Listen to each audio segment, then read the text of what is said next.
Tonight on Joy News Prime, chaos and confusion rock Parliament following rejection of minorities' reversal motion of the approved 2022 budget. He's debating.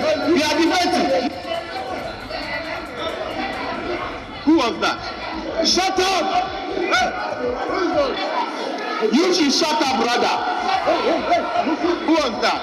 And the shall find that person and walk him out.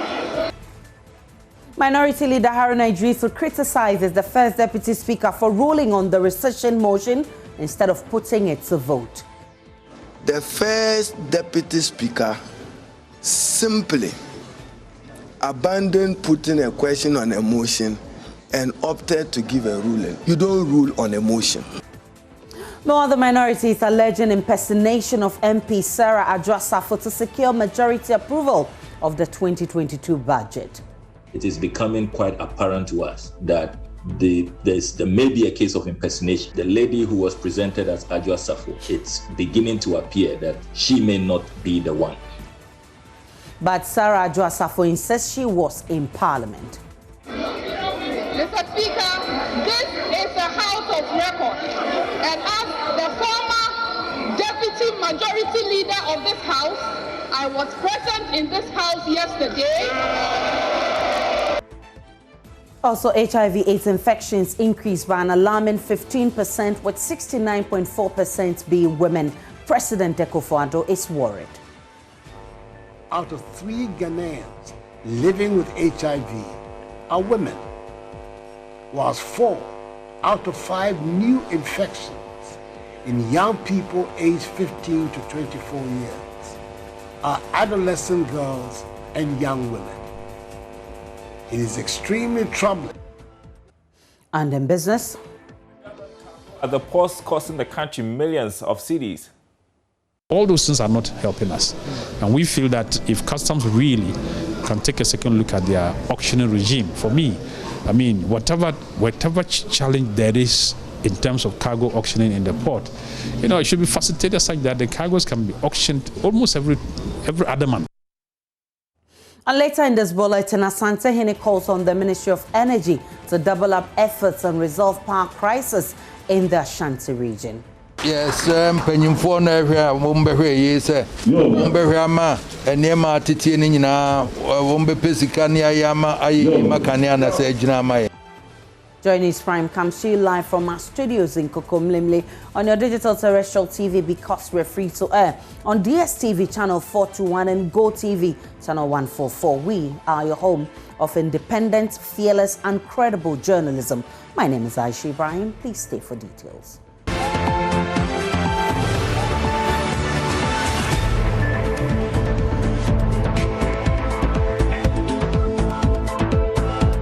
Many thanks for choosing us. First Deputy Speaker Jose Owusu has overruled the minority leader's motion to overturn approval of the 2022 budget. On Tuesday, the majority moved a motion of rescission and overturned the minority's rejection of the budget and consequently passed the budget in a one-sided house after the minority boycotted sittings. The minority argued it was unconstitutional for Jose Owusu to take the seat of the Speaker and also vote. The minority said the Speaker cannot be referee and player at the same time. The Constitution is very clear, Mr. Speaker, that first, 102, a quorum of Parliament apart from the person presiding. A quorum of Parliament apart from the person presiding shall be 1/3 of all the members of Parliament. 1/3 of all the members of Parliament. Mr. Speaker, I emphasize the word apart from the person presiding.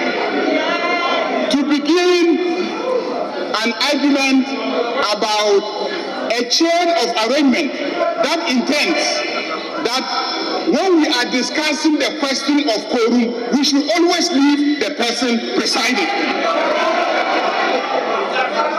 That are discussing quorum, we should always leave out the person presiding. That is the argument.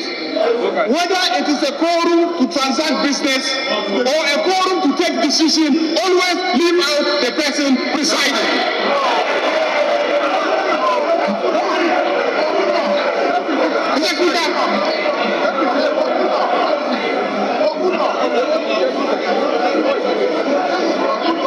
This provision has been repeated in Order 48 of our standing orders, which says the presence of at least 1/3 of all the members of Parliament, besides the person presiding, shall be necessary to constitute a quorum of the House. Mr. Speaker, it is clear that all the time we should take away the person presiding, regardless of whether he is the substantive speaker, the first deputy speaker, or even the second deputy speaker. But yesterday, Mr. Speaker, you were presiding, and even though we were not in the chamber, we heard you counting yourself among the people who should be counted to constitute quorum for taking a decision in this House. That is why we say that what happened yesterday was irregular and cannot stand, because you were presiding and you counted yourself, when the intention of the Constitution is that any time that we are discussing quorum, we should put aside the person presiding when counting. Mr. Speaker, let me further buttress the arguments that we are making, that when you are presiding as a deputy speaker, first deputy or second deputy speaker, I've heard argument, oh, but the person is a member of Parliament. At the time when you assume the seat, you are no longer ordinarily a member of Parliament.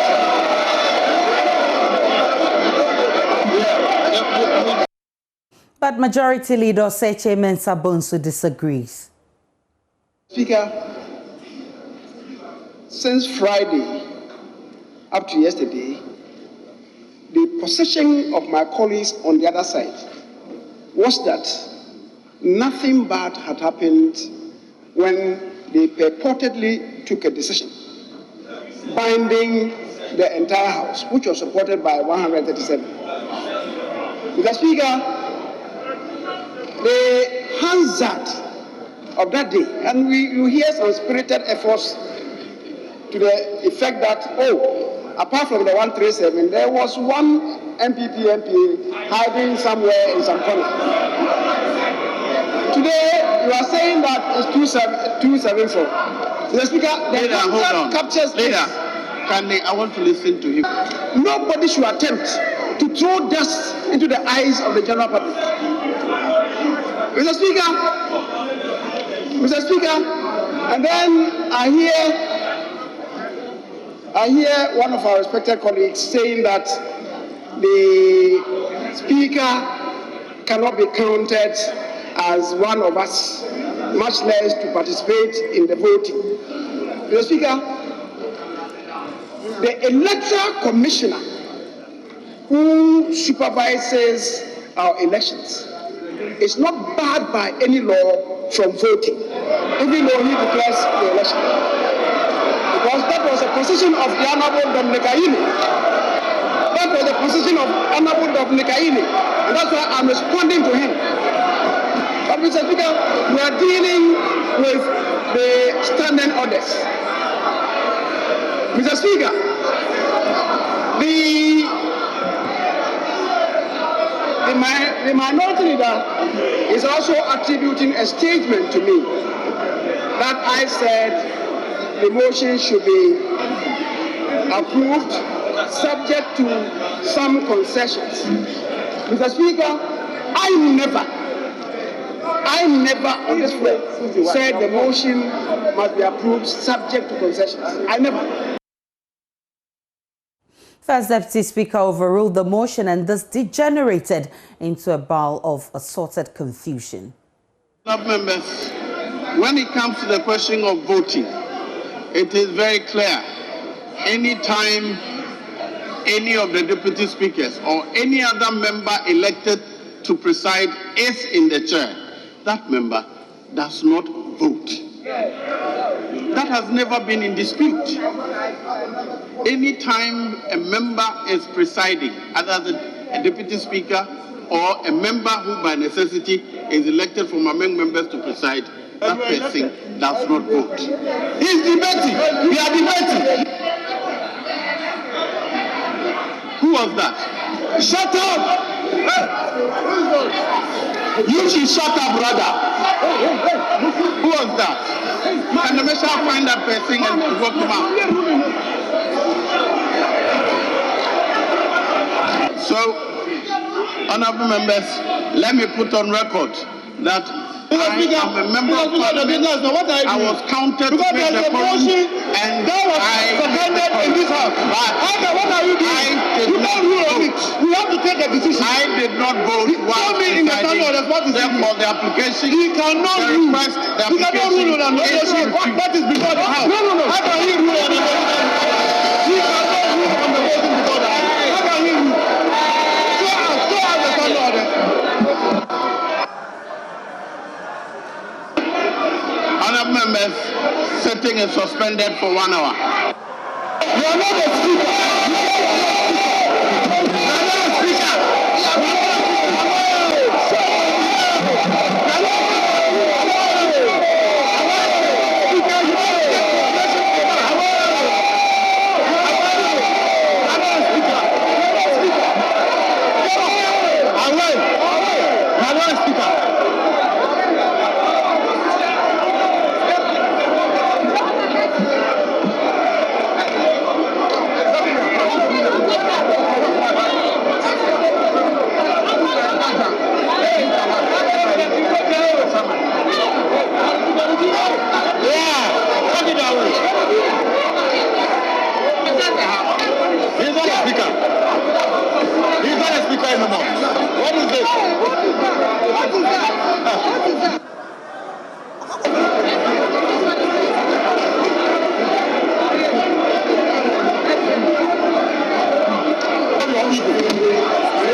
Addressing a press conference, the minority leader Haruna Idrisu criticized the first deputy speaker for ruling on the motion instead of putting it to vote.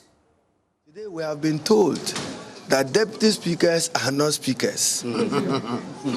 Our standing orders have been set aside.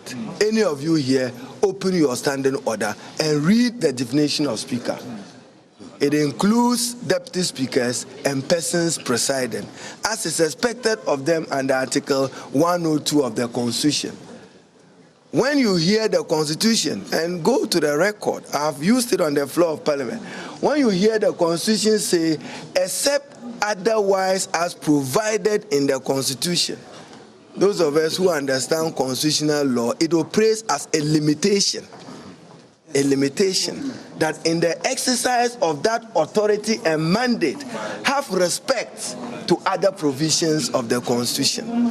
In any case, is it our minority they want to teach Article 104? Go to the record. I, on Thursday, 25th, stated on the floor of Parliament, reminding Speaker Bagbin that tomorrow, Friday, I will invoke Article 104 of the Constitution. At that time, as boastful and arrogant as they have been, they said they will populate it. So today you have seen what population does.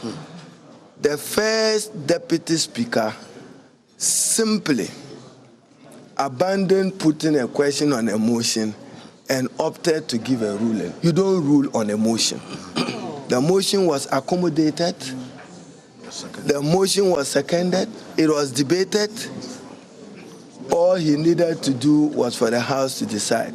But they knew that on their side, their numbers were not enough. It's to remind President Akufo-Addo and the majority leader that majority in parliament is majority present and voting, not majority outside the precincts, the chamber, in the skies. No, members available, present and voting. That is what the Constitution contemplated, even in Article 104. Parliamentary correspondent Parker Wilson joins us with more. Parker, what a day has been in Parliament. I understand MPs even argued about using left finger to point each other.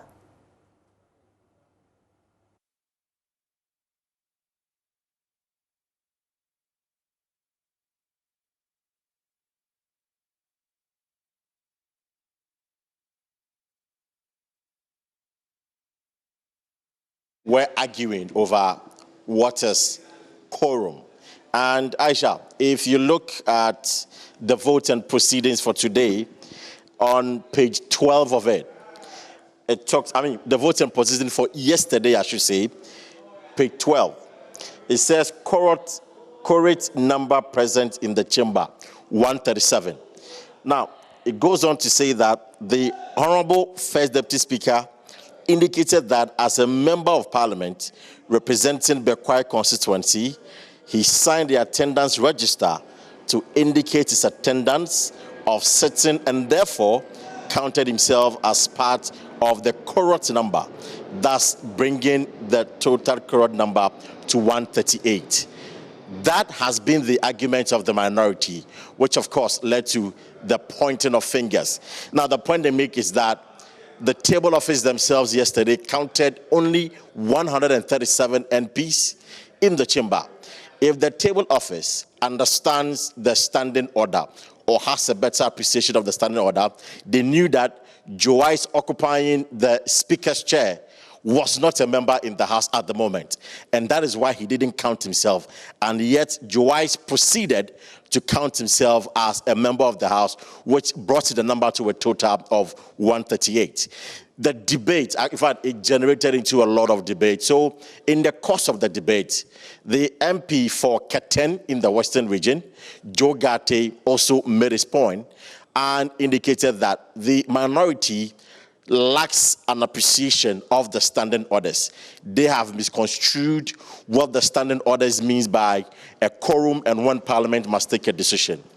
The Member of Parliament for Asawase constituency, Muntaka Mubarak, then objected to the comment he made. Now, whilst Muntaka was talking, he used his left hand. Parker, for clarity, let's listen to the Ketan MP, then we can continue with this.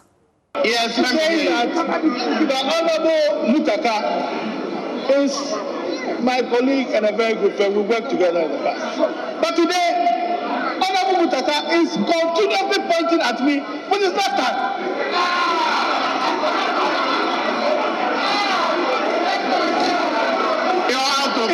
In my culture, it is at one. Yes, continue.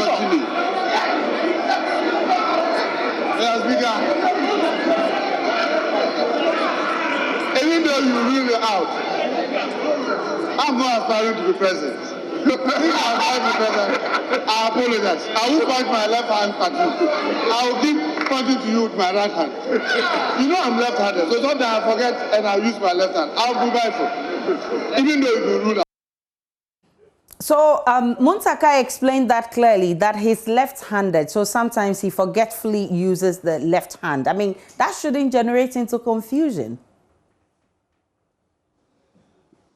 Well, I think that settled the matter. I mean, Joe Gate did not object to the comment again when Muntaka indicated to the whole House that, well, he's left-handed and sometimes he forgets, and that is why he uses his left hand to make reference to Joe Gate when he was talking to him during his debate or response on the floor. But, of course, we know that today Parliament was forced to take an early adjournment because of the confusion, where we saw some members of Parliament attempting to snatch the chair, the Speaker's chair, because Joe Wise had indicated that, well, deputy speakers are not Speaker of Parliament, and so he cannot be prevented from being counted as a member of the House.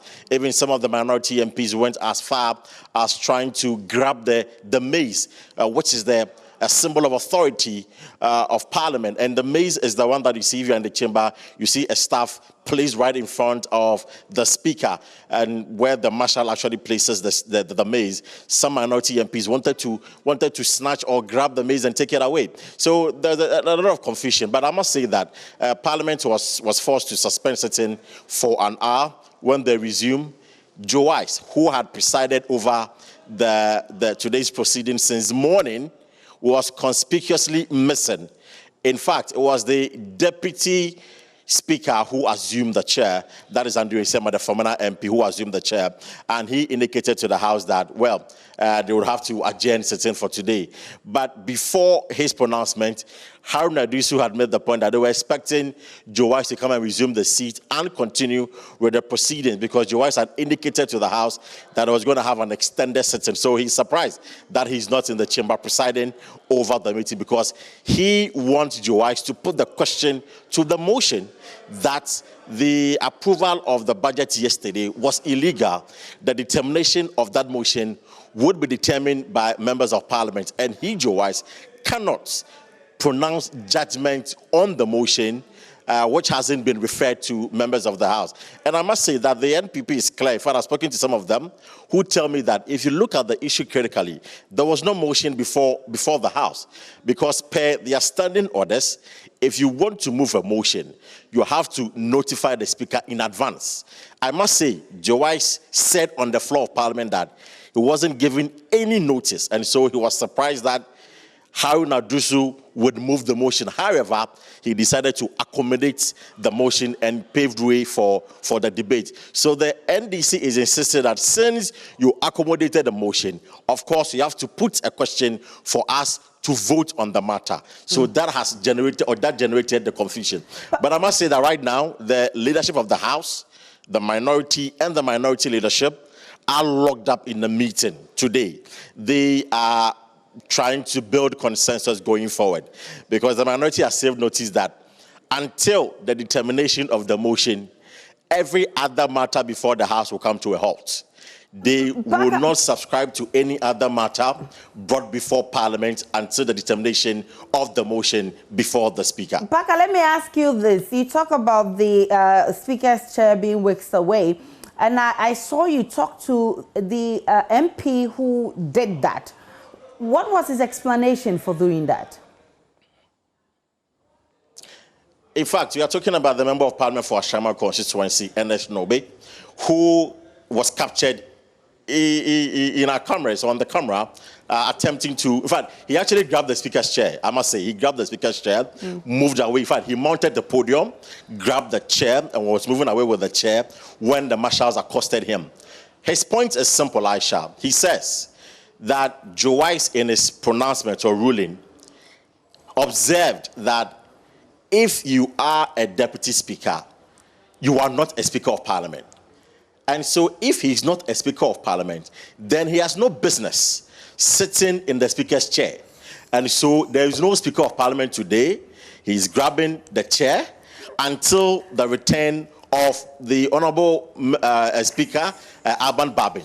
And so his reason was quite simple, that since Joe Wise says he's not a Speaker, well, there's no Speaker, so he's grabbing the chair so that at least they can protect the chair for the Speaker. And that is why he attempted to take the chair away. Baka Will Singh is our correspondent in Parliament. He's been bringing us up to speed with happenings in Parliament. Paka, I'll have you hold for me because the majority caucus in Parliament has welcomed a probe into the alleged impersonation of the MP for Dom Kwabenya, Sarah Adwoa-Safo. This follows an allegation by the minority that a lady who occupied the seat of the MP during yesterday's proceedings, which saw the approval of the 2022 budget, may not be Adwoa-Safo. Not Tong MP Samuel Okudzeto-Ablakwa, who spoke to Johnny, served notice that his side of the House will file a motion to probe and establish the identity of the lady said to be the Dom Kwabenya MP. Let's place on record that following pictures and videos we are reviewing this morning, it is becoming quite apparent to us that there may be a case of impersonation. The lady who was presented as Adwoa-Safo, it's beginning to appear that she may not be the one. And it's a matter that we are investigating seriously and we are probing further. And I'm sure in subsequent hours, we will make our decision and what we would like to do clear on that matter. That's a very serious allegation there, Mr. Ablakwa. Absolutely, absolutely, absolutely. Because we are reviewing footage, and we've spoken to some of your colleagues in the media who were not even allowed to come close to that person to interview her. So whoever that person is, we will get to the bottom. We are taking a very serious view of that, and I'm sure that it will be the basis for some inquiry moving forward. But Deputy Majority Chief Whip Habib Idris insists the lady captured in the chamber indeed is the MP for Domkwa Benya. The Tolon MP, who was seen in a video escorting her, said before Parliament adjourned, he explains the MP exited because she needed to find something to eat. In an interview with Joy News, Kwesi Parker Wilson, he dared the NDC caucus to initiate the probe. Well, an investigation is welcome. But there is cameras in Parliament, and everybody have actually seen. And for the fact that this is a deputy leader who has been in Parliament and she know the proceedings of Parliament. If you ask the clerk at table, they send the attendance sheet to every member to sign. They should go and check yesterday attendance, whether Ajwa Safo signed or not. And they should look at the signature and go and look for her signatures elsewhere and confirm whether she was the one or not. And mind you, when she was leaving and I was escorting her, I'm the Deputy Majority Chief Whip. The welfare of members of Parliament matters to me. So when she was leaving, I wanted to find out where she was going. So I followed her outside and asked her, "Oh, Honorable, where are you going?" "Oh, I am hungry." And we were just about, a motion for adjournment was moved. And I said, "Okay, then you can go." She stood there for some time, having a chat with the wife of the finance minister before she left to her office to eat. So she left before the proceedings, and then she said that she was going to eat. Was that the reason she left? Before the end of the proceedings? No, end of proceedings here means what? Because, you see, adjournment, before the adjournment of the House, she was not the only person who was not in the House before the Speaker adjourned the House. When we did the motion, the first motion to quash the illegality that happened on Friday, she was there. That was the first. The second thing was for us to reinstate the budget and approve it, and the budget was approved. So when it was done, then a motion was moved for adjournment. So that's it. Nothing more was going to be done in the House. It's just that when the motion is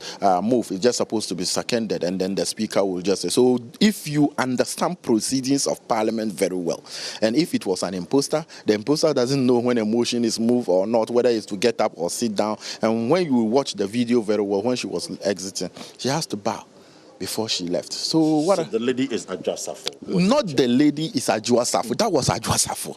That was Ajwa Safo, the member of Parliament for Kopinya. She has been around, not today, and I understand that she'll be having other programs in her constituency, commissioning a health facility in her constituency, health insurance and other things. People can go there and see. And the clerk at table, they know her because she is not a first-time member of Parliament. She has been a deputy leader. So for that matter, they couldn't have said that the whips were able to bring an imposter into the House. That is not possible.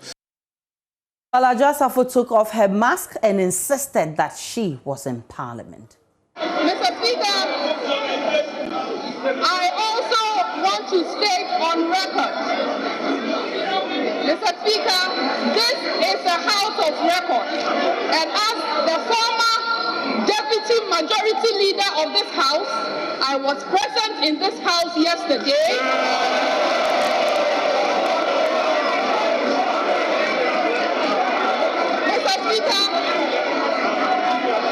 You are not here.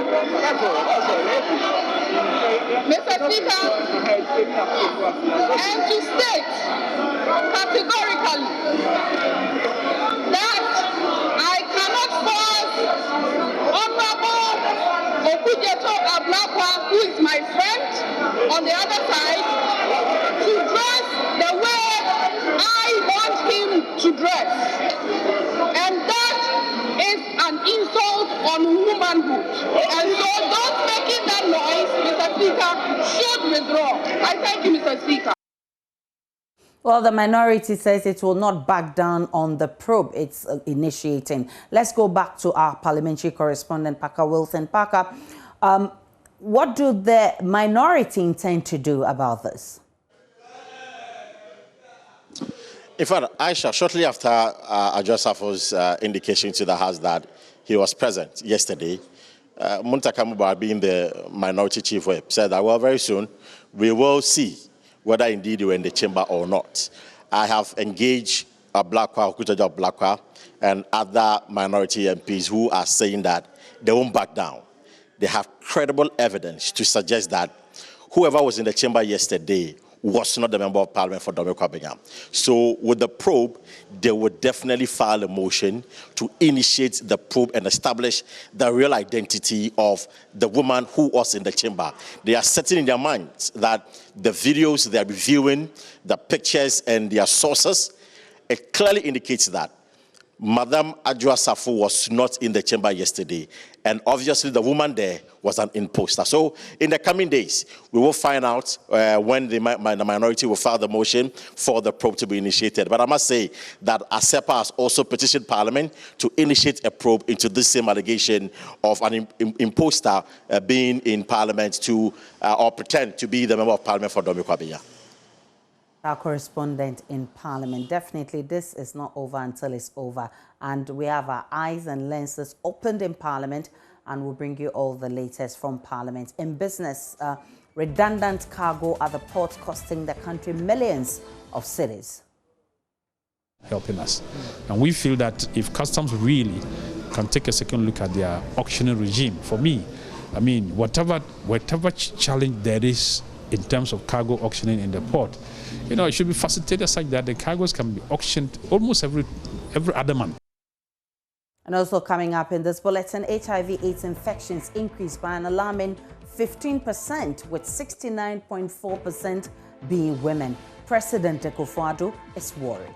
2 out of 3 Ghanaians living with HIV are women, whilst 4 out of 5 new infections in young people aged 15 to 24 years are adolescent girls and young women.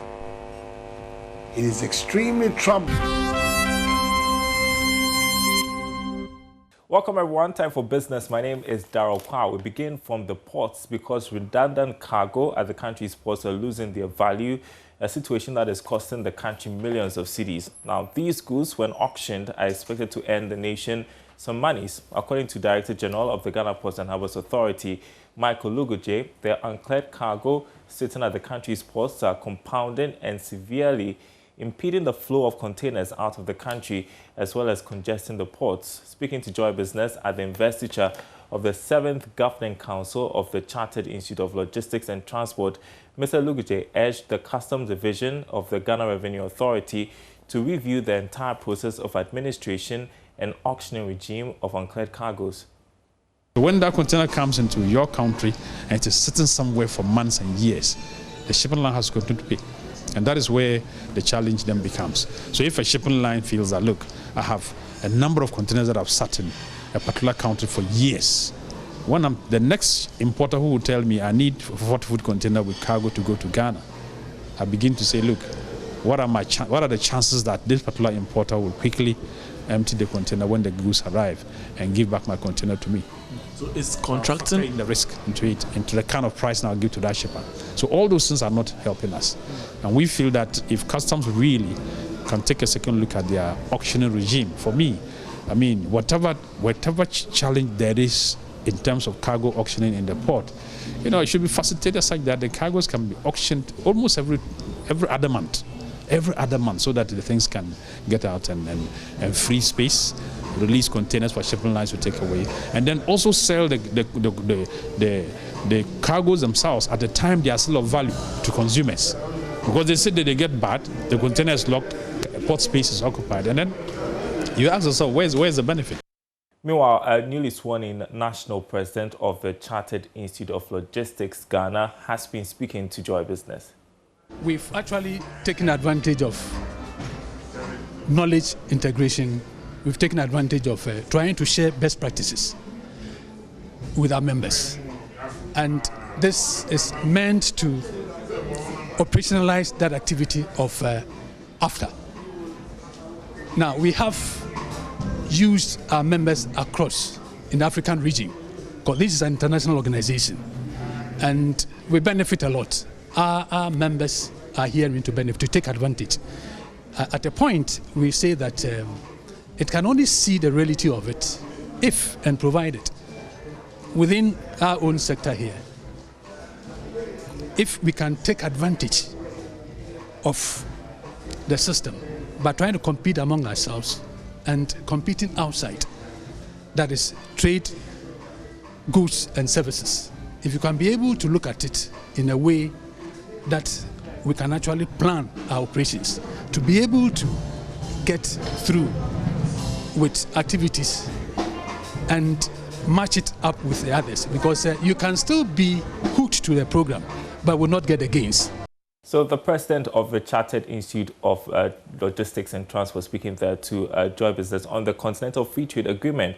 And that's where we head next, because government has instituted some policy imperatives to facilitate intra-Africa trade under the Continental Free Trade Agreement. According to the Trade Ministry, ensuring seamless custom operations at the ports is one of the many initiatives being rolled out to ensure smooth trade under the pact. Information Minister Kojo Oponkuma spoke on behalf of the sector minister at the South Africa Economic Zones Organization annual meeting. Private sector operators cannot harness the benefits of both SEZs and the operationalization of the AFCFTA if we do not develop programs and projects to deal with the high cost of trading across our borders, weak trade infrastructure, inefficient customs clearance, and the unnecessary bureaucracy and red tape which tend to impede smooth regional trade. It is in this light, and in the light of these challenges, that member states of the AFCFTA need to pay dedicated attention to the various elements being promoted under the African Union's Programme of Action for Boosting Intra-African Trade. The ISO annual meeting was organized in partnership with the Ghana Free Zones Authority. Now addressing journalists at the event, Chief Executive of the authority, Dr. Michael Quaid Jr. expressed his outfit's commitment to providing a conducive environment to attract foreign direct investments. The second challenge that we're having, especially to attract investors, is industrial land, economic zones. How do we get these places demarcated? How do we get the infrastructure in, i.e. the roads? How do we get the electricity in there, the utilities, the water? And most importantly now in this era, how do we get in the fiber optics to be able to now make the place business friendly and ready in a competitive manner with not just the continent of Africa, but even the Middle East and Asia? So this is one of the reasons why we're having the Africa Economic Zones Organization Summit, so that we can all work together in tandem. We can work as Africa together under the Africa Continental Free Trade Area, and then we'll be able to have a synergized policy direction. And that's your business update for now. We'll have more in the second hour. Up next, though, is sports. Thanks for joining me. I'm Hans Mensah, and the Black Princesses are optimistic of a good result against Zambia in the 2022 FIFA Under-20 World Cup first leg qualifier. After a week of preparations, Ghana departed the country yesterday and landed in Zambia earlier today for the clash in Lusaka. The match is set to come off on December 4 at the Nkoloma Stadium. Joy Sports Muftau Nabila Abdullah has the rest of the story. The Princesses will come up against the young Copper Queens in the 2022 FIFA U20 World Cup qualifier in Lusaka. This is after the decision of Mauritania to withdraw from the competition, allowing Ghana to have a passover. The junior female national team that has been in camp for about 3 months have got 5 players from the silver winning team of Hazaka's ladies that participated in the maiden edition of the CAF Women's Champions League in Egypt. Head coach Ben Foucault is confident the preparations they've had is enough to secure success. I think it's about 3 months ago we started the campaign, making sure that we can have a formidable team to represent the nation. At this stage, you can see that we are now departing to Lusaka. We prepared very well, and have some series of friendly matches which we are always positive of winning the game. So for now, as we are going now, we just have to go there and make sure that those players we picked, we're making sure that they can give a good result so that we can beat the nation. Golden Ball and Boot winner of the CAF Women's Champions League, Evelyn Bedu, says this is an opportunity to make themselves and Ghana proud. Should expect a lot from us because we have been in camp for about 3.5 months now. So I think 3.5 months is enough for me. It's enough for us to have a good preparation, and we are going to make ourselves proud and make Ghana proud too. The team left Ghana on Monday, November 30, and will hold a final training session on Tuesday before the game on Wednesday. Now, many Ghanaian players who showed promise failed to live up to expectations after moving to Europe. 2009 Golden Ball and Golden Boot winner Dominic Adia, 2013 Bronze Ball winner Clifford Abuaje easily come to mind. But what did they not do right? Oliver Arthur of Arthur Legacy has been explaining to Joy Sports. Okay, when you mention the names, you're mentioning only the players that you see in the limelight, players that you've seen out there, okay? But there's a lot of work in the background. Okay. There's a lot of work that Arthur Legacy is doing in the background to bring this unknown guy. Like I said, none of the Arthur Legacy players will be a player who is already up there, who is already making the name out there in Europe. So we have a program where we take these young players and try to develop them into getting to where they are. Okay, so the Boachia Domefria were the first batch of players that we started with. Okay, now over the years we realized that we need to change the model a little bit, where because we had a lot of challenges with these boys. Maybe I would say some of the challenges that would not make Boachia Adom continue his career with Juventus, and then they had to come down to the mid-table leagues. So a program we put in place is to set up group managers who follow these players regularly, who follow this young talent, because we are dealing with young talent. So it's not talent who are already matured, who can take good care of themselves. Yeah. So once we have these group managers who are following this talent, it helps for them to understand and also correct them on regular basis in moving forward. So most of these group managers are already former footballers who had gone through the mill, who understands it, who have made a lot of mistakes. So they know what it is to develop a young player. So they manage them, and the day-to-day plan. At first, we thought that when you take a player to Europe, it's enough, because when the player gets to Europe, the club takes care of it. But it's very different, because the culture is different, the food is different, language is different. So you need somebody who understands these young boys to be able to help them to come up. So that is why we think that this new project we started, we're going to have a lot of the young players not just coming out, not just making, it's going to be a flash, but they're going to be consistent and develop to the highest level.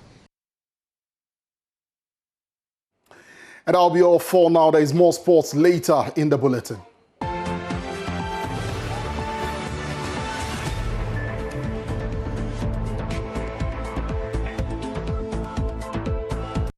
Now to the rest of our stories. The Economic Fighters League is accusing the minority in Parliament of colluding with the majority to impose the controversial 2022 budget on Ghanaians. Parliament on Tuesday reversed an earlier rejection of the budget and approved it after the NDC MPs absented themselves. Though the minority has openly described the act as unconstitutional, the Economic Fighters League says it is a ploy to save their face while allowing Ghanaians to be further burdened by the budget. Here's Fighter General of the EFL, Ernesto Yeboah. But all that has transpired so far shows clearly a compromised opposition in cahoots with government and bent on carrying out their parochial interest rather than prioritizing the interests of the entire nation. So that whole explanation is just a ruse to blindfold the people of Ghana into accepting the NDC's compromised position. They have failed us. They stabbed us in the back.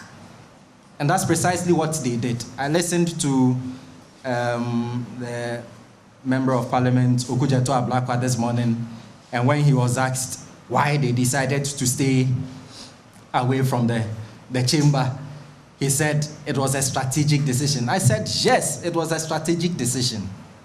A strategic decision to scratch their back because they scratched your back. A strategic decision against the people of Ghana. That is precisely what it was. Nothing more, nothing less.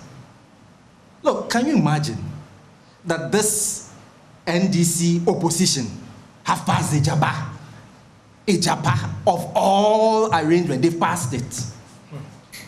So let nobody be deceived that the NDC opposition means any well for the people of Ghana. They are simply cutting deals amongst themselves. And it is important for all of us to see through this and call a spade a spade.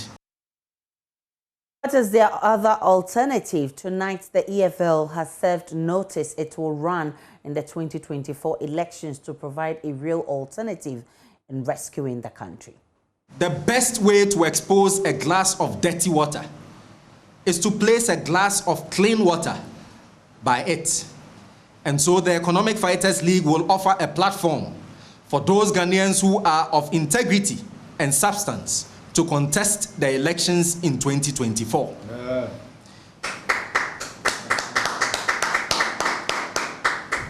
We aim to fight the battle, to rescue the country on two fronts, from the inside and from outside, presenting principled, honest, competent, progressive men and women with high integrity to replace the bunch of corrupt, moribund, incompetent, self-seeking individuals who currently have in Parliament and have since remained in Parliament since 1992. We will work to build a coalition of willing individuals and organizations who have this country at heart and who yearn for it to. In Kumasi, the Asante-Hene Otumfuo said to the second has called on the Ministry of Energy and Power Producing Agencies to double up efforts at curbing the power crisis in the Ashanti region. He says the erratic power cuts, which have become rampant, is impacting adversely on the lives of the people in the region, including himself and his household. The Asante-Hene observed productivity is being threatened and could be severely hampered if solutions are not imminent. One can hear face nedum agograme nedum na saso mimfidie nyina say nam se yanko kan chene say ede mtina kan esa yese biwo david ono a wo ba fie wo kwa akodidi na kan afon nanim nedum po na de na ba no se na mekwa akohwe am na yi kasa mu broni kasa me yese wono na dwumadie na mahwa aye Hanson se ne yenyina ye nkone enkohwe am be cheche mu am ye hu fom so kra wo ho ne tade musie aya ebeye yi amaye o man beye yi ni sika sembe yi na dwuma beye yi agira mo dwuma de ahye mo o man panyi wo say one district one factory enyinam kane ne ede yo yes panyimfo na hwe mo mbehwe yi se mbehwe ama enema titie ni nyina wombe pesika ni ayama ayi makania na se gina amaye. The Asante-Hene was addressing the Minister of Energy, board members of GridCo and ECG officials who paid a visit to the Mensha Palace. The groups apologized to the Asante-Hene and residents of Greater Kumasi who are experiencing unstable power supply. Minister of Energy Matthew Opoku-Prempeh says the ministry is making efforts to relocate the Ameri power plant to the Ashanti region to boost power generation. We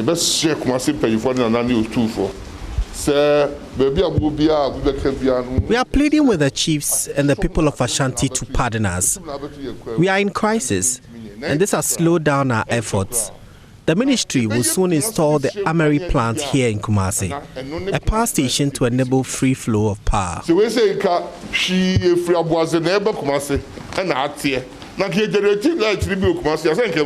that anytime there is an incident, we can't be affected because we have this backup. Not ECG for any VRA for any grid for baby outside the nkania na generate nya ne nyina firi mpona no eno kra mu ayen asem si kum de nya ya de yawu. From Kumasi, Emmanuel Osei reporting. Back in Accra, President Akufo-Addo has expressed worry about the increase in HIV infections among adolescent girls and young women. Speaking via video conference at his year's World AIDS Day ceremony, the president attributed this worrying trend to gender-based violence and inequality. The Ghana AIDS Commission says HIV/AIDS infections rose by an alarming 15% in last year alone, with 69.4% being women. My colleague Loretta Kwache has more in the following report. President Akufo-Addo is worried about the HIV infection rate in Ghana. He says the goal of ending AIDS by 2030 is proving to be difficult because of structural disparities in providing solutions to it. I know that this theme is a key aspiration of the SDGs. This means our diligent pursuit of the SDGs should position us favorably to ending the inequalities fueled by AIDS and other pandemics. As rightly pointed out by the UNAIDS, the Joint United Nations Program on HIV/AIDS, and I quote, "Today, the world is off track from delivering on the shared commitment to end AIDS by 2030, not because of a lack of knowledge or tools to beat AIDS, but because of structural inequalities that obstruct proven solutions to HIV prevention and treatment," unquote. Indeed, gender inequalities, stigma and discrimination associated with populations at higher risk of HIV prevent people from accessing prevention and treatment services. Sharing a solution on how to eliminate HIV infections, President Akufo-Addo said girl-child education is the way to go. Gender inequality is a major reason for the disproportionate disease burden on women and girls. 2 out of 3 Ghanaians living with HIV are women, whilst 4 out of 5 new infections in young people aged 15 to 24 years are adolescent girls and young women. It is extremely troubling that adolescent girls and young women account for 28% of total HIV new infections in the country. For us to end AIDS, we must eliminate inequalities and discrimination in every form of its manifestation, such as domestic and gender-based violence, harmful, outmoded traditional practices like widowhood rights and child marriage. Promotion of girl-child education must be an integral part of reducing gender inequality, as the completion of secondary school by girls is reported to reduce new HIV infections in adolescent girls and young women by some 50%. Although Ghana's incidence prevalence ratio was about 5.5%, which is higher than the threshold of 3%, the Director General of the AIDS Commission, Sheme Tuahine, is optimistic Ghana can eliminate it by 2030 through increased testing and treatment. At the year 2020, Ghana's incidence prevalence ratio was about 5.5%. which is higher than the threshold of 3% or less. Achieving the epidemic transition milestone of incidence prevalence ratio of 3% or would require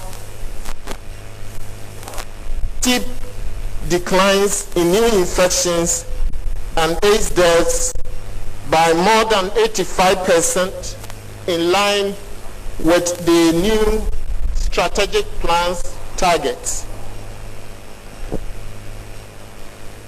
In view of the great results we have seen consistently in testing and treatment services over the last 3 years, I'm highly confident that we shall achieve the 95-95 fast-track testing and treatment targets, which will accelerate Ghana's transition towards epidemic control by the year 2030. This year's commemoration of World AIDS Day was on the theme End Inequalities, End AIDS, End Pandemic. Ghana has recorded the Omicron variant at its borders. Director General of the Ghana Health Service, Dr. Patrick Kumabuaji, who announced this, also says the persons involved are from Nigeria and South Africa. They are currently in quarantine as sequencing for other samples is being conducted. There are threats to the possible surge after Christmas. And that's the fourth wave. It's in many countries across the globe. That's a major threat for us. Secondly, there is the emergence of the new variant. And I must say that through the robust testing at the Kotoka International Airport, Ghana has detected the Omicron variant already. And the cases have come mainly from Nigeria and South Africa. The very first case that was detected through our sequencing was on the 21st of November. That's the very first time we saw the Omicron in Ghana. The good thing is that when we do all the community tests so far, we've not seen any Omicron within the community of Ghana.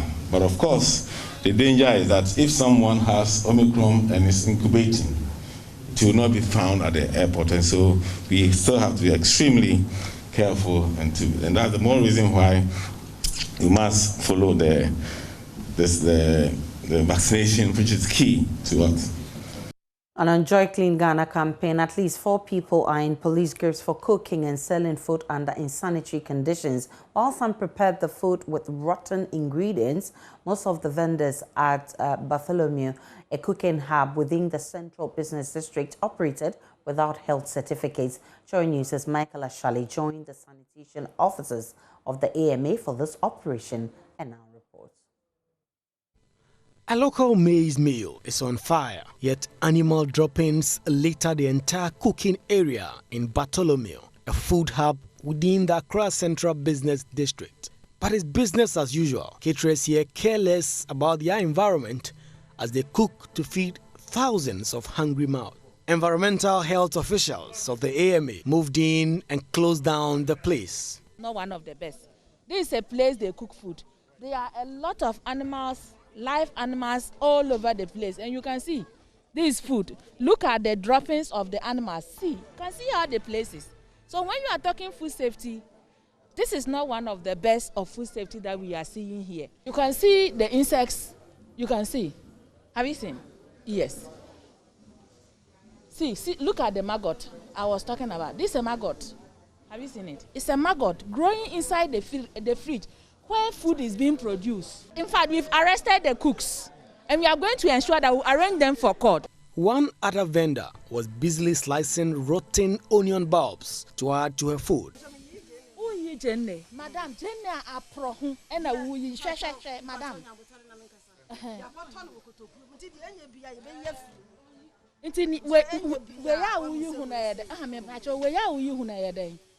Me pacho we ya we employ into DNA. Tie.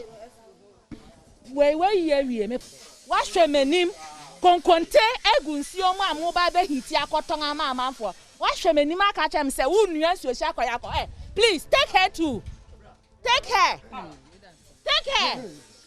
Take her. I don't think now yes sir. Don't panoko sa David. Panoko take her. As she is.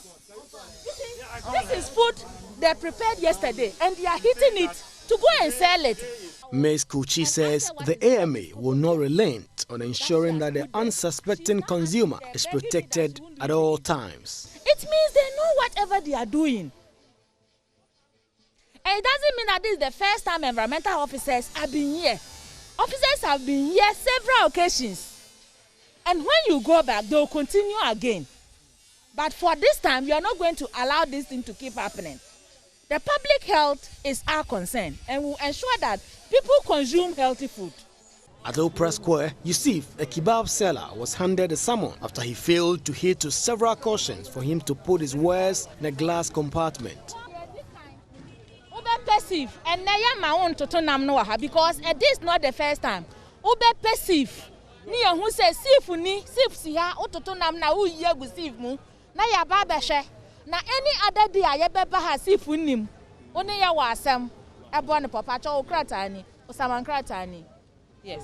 So what exactly have you issued out to him? So we have issued her a notice, one, for preparing for sale kebab to the public exposed to dust and flies. Also, where he is on the public way.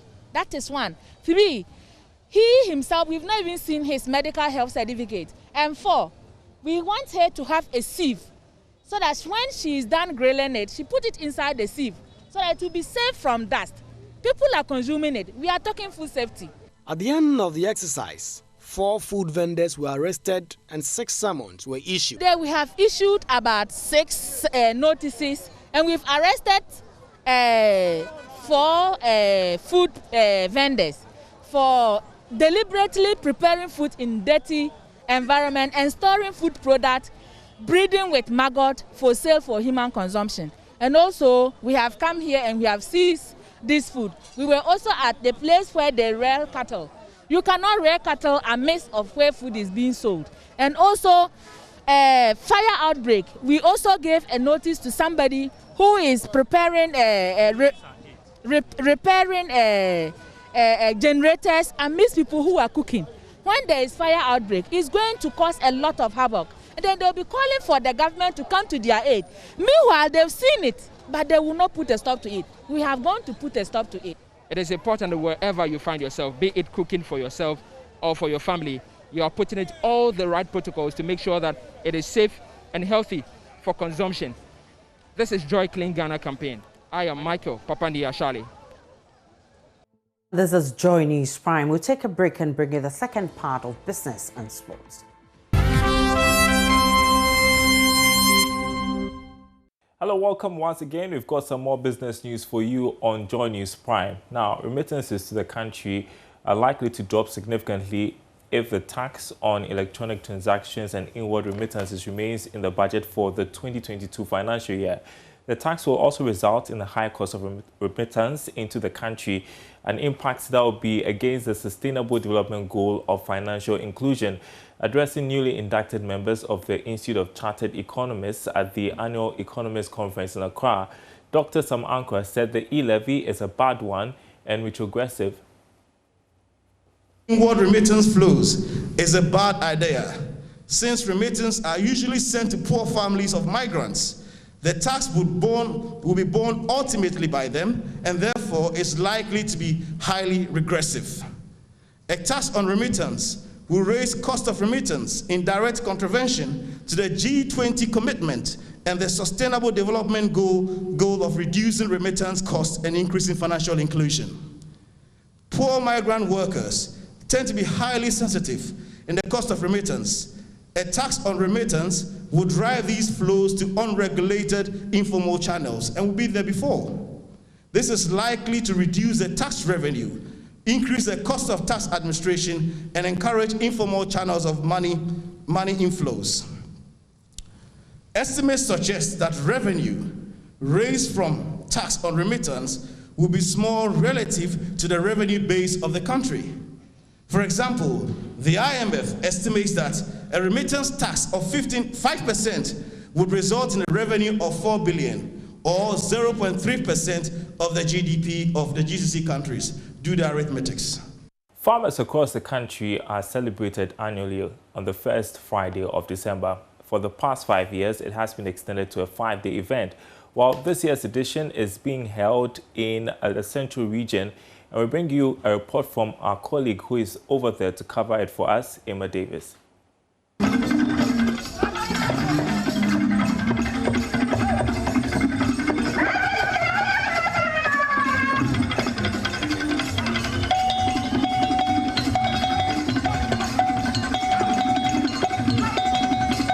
This is the 37th annual Farmers Day celebration. We are currently at Adisadel College, located in Cape Coast in the central region.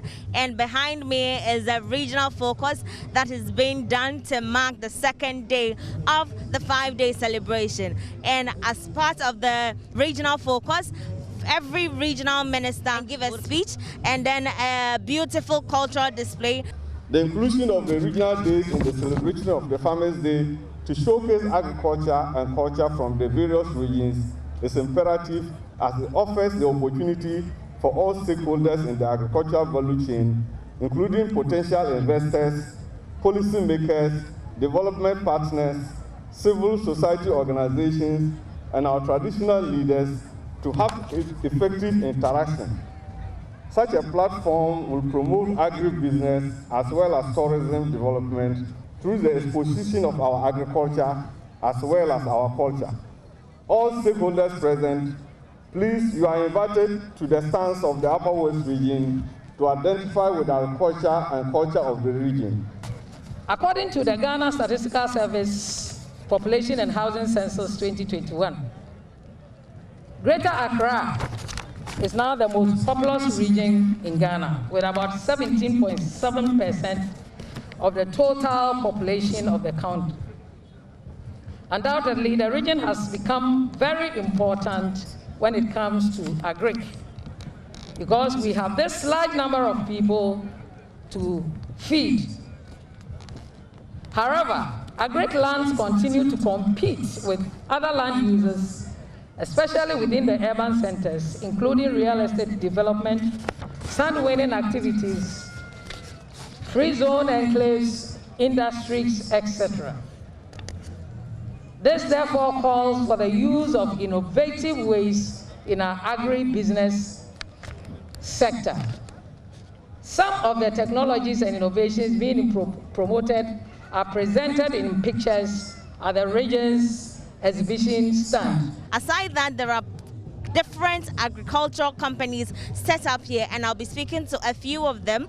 I'm Emmanuel Ajay for Eco Africa Resource Group Limited. Okay, so kindly tell me about Organic Germ. Yeah, Organic Germ is a fish-based liquid fertilizer. It's an international product from US, and it's been certified across all board. And it helps for crops to grow very well. It rejuvenates the soil, and it also gives double yield and help you get more for your pocket when you use it to do your farm. Please, what's your name? I'm Mary. How is business so far, since this is the second day of operations? Okay, we decided to participate because we came to exhibit our products as well, to introduce some of our products to our customers and also to connect to them. Yes. And then so far so good. It's been fun. It's been educative. Yes. So we are hoping to meet more people. Agromonti, is that right? Agromonti. Tell us a bit about Agromonti. I'm even intrigued about the name, Agromonti. Okay, Agromonti Company Limited, your one-stop agri supermarket in Ghana.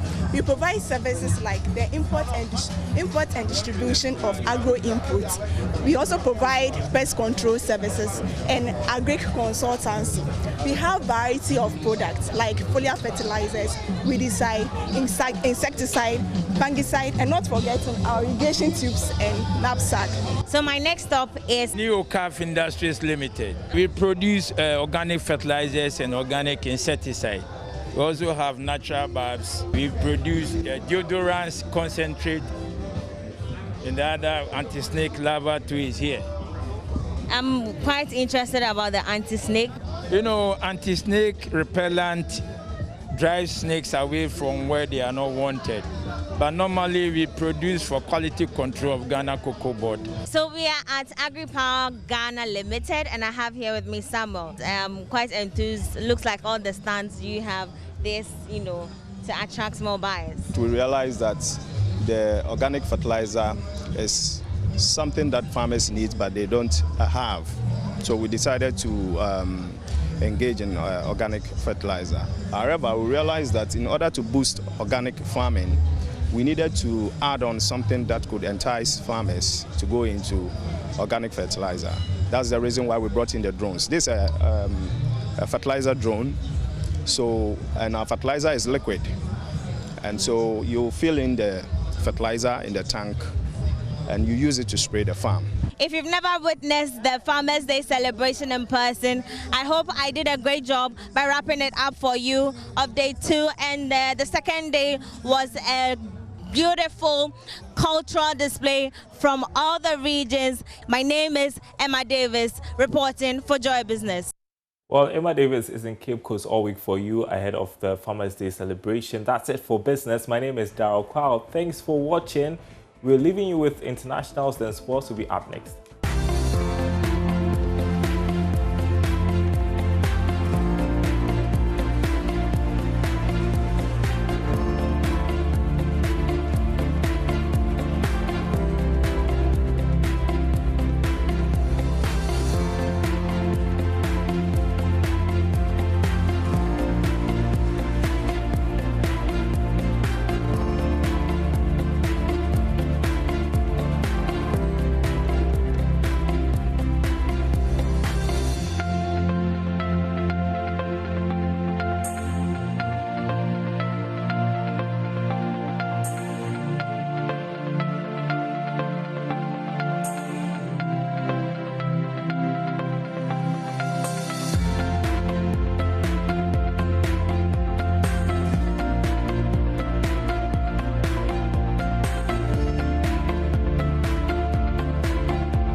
Hello once again, Hans Mensando here with the sports on Joy News Prime. The Ghana Revenue Authority won gold in the women's division of the just-ended Africa Cup for Club Champions after beating Delta Queens from Nigeria. In the men's category, Tyrat of Egypt emerged the gold winners as the games came to a close yesterday at the Theodosia Oko hockey pitch.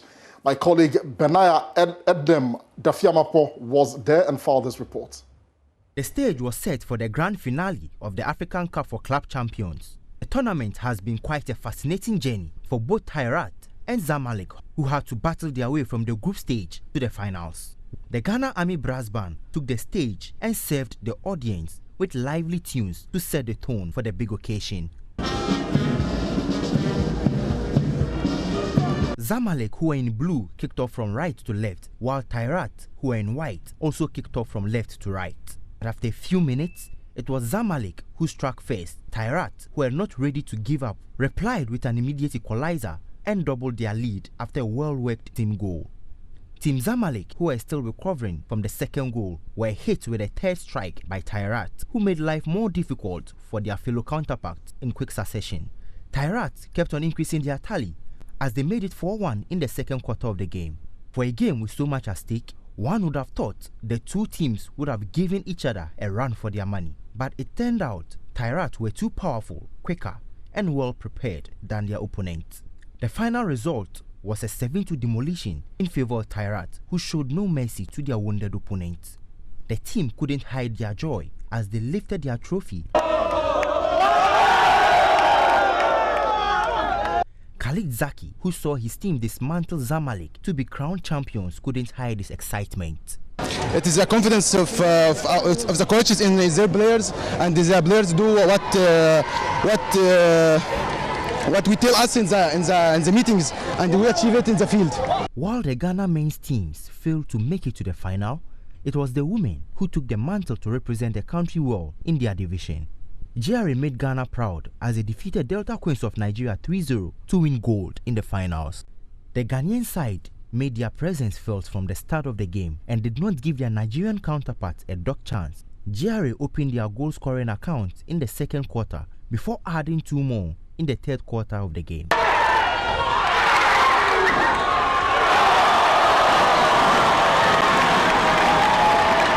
Delta Queens huffed and puffed, but their efforts weren't enough to trouble a very strong and confident GRA side, whose performances saw them seal an impressive victory to take the gold medal in their division.